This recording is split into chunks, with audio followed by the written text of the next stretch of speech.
ಯಾರು ನಿಮ್ಗೆ surprise gift ಕಳ್ಸಿದ್ರ ಆ ಫೀಲಿಂಗ್ ಹೆಂಗಿರುತ್ತೆ ಹೇಳ್ರಿ. ಅದು ಗಿಫ್ಟ್ ಒಳಗೆ ಏನೈತಿ ಅಂತ ಕ್ಯೂರಿಯಾಸಿಟಿ ಎಷ್ಟಿರುತ್ತಲ್ಲ. ಏನಪ್ಪ ಅಂತಂದ್ರೆ ನನ್ನ ಹಸ್ಬೆಂಡು ದನ್ ಅನ್ನೋದೊಂದು ಪ್ಲ್ಯಾಟ್ಫಾರ್ಮ್ ಐತಲ್ಲ, ಟ್ರೇಡಿಂಗ್ ಪ್ಲ್ಯಾಟ್ಫಾರ್ಮ್, ಅದನ್ನ ಲಾಗಿನ್ ಮಾಡ್ಯಾರ. ಅದಕ್ಕೆ ದನ್ ಕಡೆಯಿಂದ ನಮಗೊಂದು 1000 ರೂಪಾಯಿ ವರ್ತ್ ಇದ್ದಿದ್ದು ಒಂದು ಸರ್ಪ್ರೈಸ್ ಗಿಫ್ಟ್ ಕಳ್ಸ್ಯಾರ. ಅದ್ರೊಳಗೆ ಏನೈತಂತ ಗೊತ್ತಿಲ್ಲ. ನಿಂಗೆ ಏನು ಗೊತ್ತಾ? ಗೊತ್ತಿಲ್ಲ. ಓಪನ್ ಮಾಡೋಣ, ಅದ್ರೊಳಗೆ ಏನೈತಂತ ಚೆಕ್ ಮಾಡೋಣ ಬರ್ರಿ. ಇದ ನಮ್ಗೆ ಕಳ್ಸಿರೋ ಸರ್ಪ್ರೈಸ್ ಗಿಫ್ಟ್. ಇದ್ರ ಮೇಲೆ ಏನೈತಪ್ಪ ಅಂತಂದ್ರೆ ಫಿನಾನ್ಷಿಯಲ್ ಇಯರ್ 26-27 ಅಂತ ಐತಿ. ಇದ್ರ ಮೇಲೆಲ್ಲ ಕ್ಯಾಂಡಲ್ ಚಾರ್ಟ್ಸ್, ನೋಟ್ಸ್ ಆ ಥರ ಎಲ್ಲ ಐತಿ. ಏನಿರ್ಬೋದು ಅಂತ ಕ್ಯೂರಿಯಾಸಿಟಿ ಭಾಳ ಐತಿ. ಓಪನ್ ಮಾಡೋಣ. ಇದು ನೋಡ್ರಿ, ಇಲ್ಲೇ ಐತಿ ಸರ್ಪ್ರೈಸ್ ಗಿಫ್ಟು. ಟೋಟಲ್ 1000 ರೂಪಾಯಿ ಐತಿ. ಇದ್ರ ಮೇಲೆ ನೆಟ್ ವರ್ತ್ 1000 ರೂಪಾಯಿ. ಲಾಗಿನ್ ಮಾಡಿದ್ದಕ್ಕೇನು ಕಳ್ಸಿರಲ್ಲ. ಮೇ ಬಿ ಈಗ ಫಿನಾನ್ಷಿಯಲ್ ಇಯರ್ ಸ್ಟಾರ್ಟ್ ಆಗುತ್ತಲ್ಲ, ಅದಕ್ಕೋಸ್ಕರ ಏನಾದರೂ ಕಳ್ಸಿರ್ಬೋದು ಲಾಗಿನ್ ಇದ್ದವ್ರಿಗೆಲ್ಲರಿಗೂ. ಅಂದರೆ ಟ್ರೇಡಿಂಗ್ ಯಾರು ದನ್ ಆ್ಯಪ್ ಒಳಗೆ ಮಾಡ್ತಾರಲ್ಲ ಅವ್ರಿಗೆ ಇದನ್ನೇನಾದರೂ ಕಳ್ಸಿರ್ಬೋದು. ಮೇ ಬಿ ಇದ್ರೊಳಗೆ ಕ್ಯಾಲೆಂಡರ್ ಇರ್ಬೋದು ಅನ್ಸುತ್ತೆ.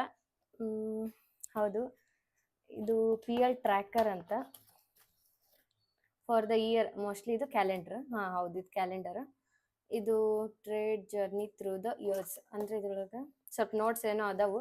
ನನಗೂ ಇದ್ರ ಬಗ್ಗೆ ಅಷ್ಟು ಐಡಿಯಾ ಇಲ್ಲ, ಟ್ರೇಡಿಂಗ್ ಎಲ್ಲ. ನನ್ನ ಹಸ್ಬೆಂಡ್ ಇದನ್ನು ಮಾಡೋದು. ಖುಷಿ ಆಯ್ತು. ಇದು ದನ್ ಅವ್ರ ಕಡೆಯಿಂದ ನಮ್ಗೆ ಬಂದಿರೋ ಸರ್ಪ್ರೈಸ್ ಗಿಫ್ಟ್. ಇದ್ರೊಳಗೆ ಟ್ರೇಡಿಂಗ್ ಸೈಕಾಲಜಿ ಬಗ್ಗೆ ಒಂದಿಷ್ಟು ವರ್ಡ್ಸ್ ಅದಾವು. ಈ ಕಡೆ ಕ್ಯಾಲೆಂಡರ್ ಐತಿ. ಅದ್ರಾಗ ಏನಂದ್ರೆ ಫಿನಾನ್ಷಿಯಲ್ ಇಯರ್ 26-27 ಈ ತರದ್ದು ಕ್ಯಾಲೆಂಡರ್. ಅಂದ್ರೆ ಎಲ್ಲಿಂದ ಸ್ಟಾರ್ಟ್ ಆಗುತ್ತೆ ನೋಡು, ಫಿನಾನ್ಷಿಯಲ್ ಇಯರ್ ಯಾವಾಗಿಂದ ಸ್ಟಾರ್ಟ್ ಆಗುತ್ತಾ ಆ ಟೈಪ್ ಕ್ಯಾಲೆಂಡರ್ ಐತಿ ಇದು.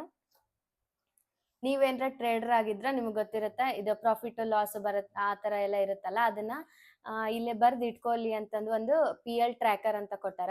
ಇರೋ ಡೈಲಿ ಇವತ್ತು ಯಾವ ಥರ ಇತ್ತು, ಎಷ್ಟು ಲಾಸ್ ಆಯ್ತು, ಎಷ್ಟು ಪ್ರಾಫಿಟ್ ಆಯ್ತು, ಈ ಥರದ್ದೆಲ್ಲ ಬರ್ದಿಡೋಕ್ಕೋಸ್ಕರ ಈ ಥರದ್ದೊಂದು ಟ್ರ್ಯಾಕರ್ ಕೊಟ್ಟಾರ. ನೀವು ಏನಾರ ಟ್ರೇಡರ್ ಆಗಿದ್ರೆ ನಿಮ್ಗೂ ಈ ಥರದ್ದು ಏನಾರ ಸರ್ಪ್ರೈಸ್ ಗಿಫ್ಟ್ ಏನಾದರೂ ಬಂದಿದ್ರ ದನ್ ಕಡೆಯಿಂದ ಕಮೆಂಟ್ ಮಾಡ್ರಿ. ಮುಂದಿನ ವಿಡಿಯೋದಾಗ ಸಿಗೋಣ. Thank you. ಅಲ್ಲಿವರೆಗೆ ಬಾಯ್.